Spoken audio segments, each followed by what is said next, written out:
3. Jelaskan perbedaan antara fatwa dan regulasi undang-undang. Perbedaan fatwa dan regulasi undang-undang.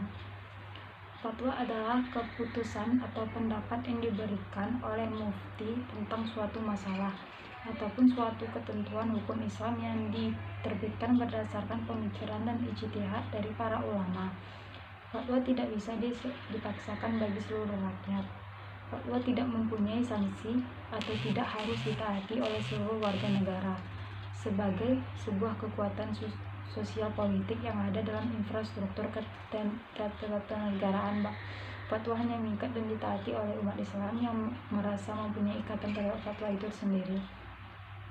Fatwa tidak punya legalitas atau kekuatan hukum yang mengikat sehingga tidak mampu untuk memaksa harus ditaati. Pada dasarnya fatwa tidak bisa dipaksakan melalui penegak hukum karena bagaimanapun fatwa itu hanya sekedar pendapat hukum atau regional opinion yang boleh diikuti dan boleh tidak diikuti. Posisi fatwa dalam ketentuan hukum ketatanegaraan sebagai hukum aspiratif yang mempunyai kekuatan konstruktif secara moral bagi komunitas yang mempunyai aspirasi untuk mengamalkannya. Namun fatwa tersebut tidak dapat dijadikan alat paksa bagi kelompok lain yang berbeda pendapat dengan fatwa.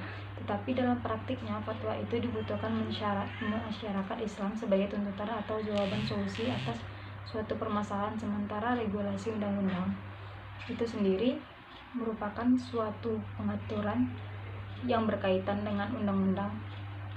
Peraturan perundang-undangan adalah peraturan tulis yang membuat norma hukum yang mengikat secara umum dan dibentuk atau ditetapkan oleh lembaga negara atau pejabat yang berwenang melalui prosedur yang ditetapkan dalam peraturan perundang-undangan. Regulasi undang-undang memiliki kekuatan legalitas hukum yang mengikat seluruh warga negara sehingga mampu untuk memaksa dan harus ditaati, sehingga seluruh warga negara terikat oleh adanya regulasi undang-undang tersebut, dan apabila terjadi pelanggaran terhadap peraturan tersebut maka akan adanya sanksi yang diberikan sesuai dengan pelanggaran yang dilakukan.